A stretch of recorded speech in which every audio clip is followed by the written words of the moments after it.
안녕하세요. 희망을 노래하고 미래를 즐기는 희노애락입니다. 현대인의 고질병, 바로 불안이라고 하죠. 오늘은 행복한 삶을 살기 위해서 절대로 하지 말아야 할 것 두 가지 중 첫 번째를 나눠보고자 합니다. 바로 남들과 나를 비교하지 말기. 행복한 삶을 살기 위해서 절대로 하지 말아야 할 것 첫 번째는 바로 지나친 사회 비교입니다.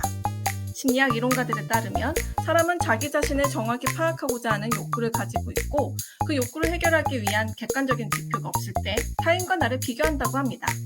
이것이 사회 비교인데요. 쉽게 말하면 나를 남들과 비교하는 것입니다. 객관적인 지표란 예를 들어서 키나 몸무게와 같은 것인데요. 그 위에 내가 행복한지 남이 더 행복한지, 내가 더 잘 사는지 남이 더 잘 사는지, 내가 앞으로 잘 살려면 어떻게 해야 하는지에 대해서는 객관적인 지표가 없기 때문에 타인과 나를 비교하게 된다는 것입니다. 남들과 나를 비교하는 것. 물론 이런 사회 비교는 좋은 측면도 가지고 있습니다. 라이벌 관계나 공부할 때 스터디 그룹이 가지는 효과가 그 대표적인 예입니다. 예를 들어 김연아와 아사다마오 선수를 보세요. 두 선수는 한때 공통점이 많아 서로 비교 대상이 되고는 했습니다. 그러나 사실 서로는 친밀한 사이이며 또한 경쟁자로서 서로의 존재가 도움이 되었다고 합니다. 마라토너 역시 페이스메이트가 함께 뛰어준다면 더 많이, 더 오래 뛸 수 있지요. 공부할 때도 혼자 공부하면 내 진도가 어디쯤에 와 있는지, 내가 잘하고 있는지 확인하기 어렵지만 스터디 그룹을 만들어서 서로의 진행 사항을 나누고 이야기를 나누면 가끔은 더 열심히 해야겠다는 긴장이 들 때도 있고 이 정도라면 나는 다 끝낸 것 같다고 안심하기도 합니다. 눈치채셨겠지만 사실 남들과 비교하지 말라는 우리가 수치하고 듣는 이야기와는 다르게 인간인 우리는 자연스레 남들과 비교하고 또 그 비교로 한층 더 성장하기도 합니다. 그러나 행복한 삶을 살기 위해서 지나친 사회 비교는 오히려 독이 될 수 있습니다. 특히나 지나친 사회 비교를 하지 말라고 다시 한번 강조하는 것은 특히 한국인이 지나치게 사회 비교를 하는 특징을 가지고 있기 때문입니다. 첫 번째는 한국인은 아직 꽤 동질적인 특징들을 가지고 있습니다. 이게 무슨 말이냐고요? 다른 나라와 비교해서 한국만큼 비슷한 경험들을 공유하고 겪고 서로 공감을 하는 나라는 드문 편이라는 겁니다. 예를 들어서 과거 부모님 세대는 가난했지만 그래서 그 자녀들은 더욱 교육을 시키기를 바랐다거나 장남이어서 가족을 책임졌다거나 많은 가족 중간에 낀 형제라서 부모님의 보살핌이 많이 적었다거나 유교적 사상 때문에 시부모님께 호되게 당하고 고부 갈등이 심했다거나 혹은 아버지가 가부장적이어서 힘든 가족 내 사연이 있다거나 우리 부모님은 그렇게 당했지만 나는 그렇게 당하지 않겠다고 다짐한다거나 한때 부유했지만 IMF로 가세가 기울거나 나라의 위기를 극복하기 위해 모두가 함께 금모으기 운동에 참여하거나 하는 것들입니다.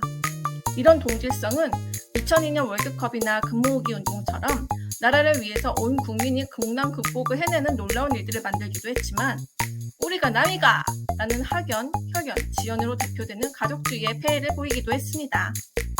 중요한 것은 이런 동질성이 사회 비교와 밀접한 관련이 있어서 우리가 어떤 일에 대해서 어려움을 느낄 때 자연스레 내 주변에 묻고 그것을 답하는 것에 큰 영향을 준다는 점입니다.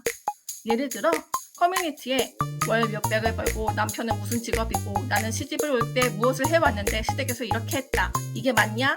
라고 묻는다거나 지금 내가 몇십 대이고 월 급여는 어느 정도인데 그렇다면 어느 정도 수준의 차를 타고 다녀야 되는지 묻거나 어떤 직업을 가졌는데 이 정도 직업이 되는 여성 또는 남성과 만나도 되는지를 묻는 것입니다.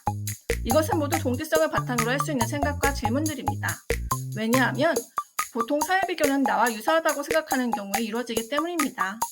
이런 유사성에 대한 욕구는 남을 나와 더 유사하게 바꾸려고 하거나 혹은 나 또한 남들과 더 유사해지는 경향이 있습니다. 그러다가 그와 내가 다르다고 인식하는 순간 이런 비교는 멈추게 되지요. 그런데 이것이 문제가 되는 이유는 바로 서로가 서로의 행동과 태도를 강화하여 행복에 대한 준거 기준을 높이기 때문입니다. 예를 들어 한 경제 전문가의 조사 결과를 소개하고 싶습니다. 왜 점점 소득이 느는데 많은 집들이 부채와 빚에 허덕이는지 저축할 돈이 부족한지를 조사했더니 의외로 물가가 오른 만큼 한국인의 소득과 급여 수준도 꾸준히 늘었다고 합니다. 그런데 왜 부채가 느는지 생활 항목들을 살펴본 결과 준거 기준이 높아졌기 때문이라고 분석했습니다. 즉, 조금 더 저렴한 상품을 구매해도 생활하는 데 전혀 지장이 없지만 소득이 많아질수록 응당 그 위치와 그 수준에 맞는 소비를 했기 때문이라는 겁니다. 자, 어떤 생각이 드시나요? 정리를 하면 우리는 서로가 서로의 기준을 평가해주며 이 정도까지는 맞추라고 준거를 마련해주고 있고, 사람들은 내가 이 정도면 잘하고 있는지 확인하기 위해 계속 주변을 활용하고 있다는 것입니다. 그리고 그 준거에 이르지 못하면 불안하거나 좌절하게 되는 것이죠. 그런데 여기에서 집단 극화 현상을 발견할 수 있습니다. 집단 극화 현상이란 유사한 태도를 가진 개개인이 속한 집단의 의사결정은 개개인의 생각보다 훨씬 더 극단적으로 이루어진다는 것을 뜻합니다. 혹시 우리는 그래서 서로를 더욱 높은 준거 기준의 잣대 위에 세우고 있지는 않을까요? 행복한 삶을 살기 위해서는 이렇게 주관적인 서로가 만든 극단화된 준거 기준에 자신의 삶을 끼워 맞추기보다는 자신의 내면을 들여다볼 필요가 있습니다. 자신의 내면을 들여다보면 어떻게 하면 지속 가능한 사회와 세상과의 공존을 위해 내가 살아갈 수 있고 내가 만족스러울 수 있을지 찾을 수 있을 겁니다. 아직 내면을 들여다보는 법을 모르겠다고요? 혹은 내면을 들여다봤더니 욕심이 많고 모두 다 가지고 싶으시다고요? 이런 분들은 먼저 마음을 기경하고 함께 사는 법에 대한 이해가 필요하답니다. 다음에는 그와 관련한 콘텐츠로 찾아뵙겠습니다. 구독과 좋아요, 알림 설정 부탁드립니다. 그럼 다음에 다시 만나요.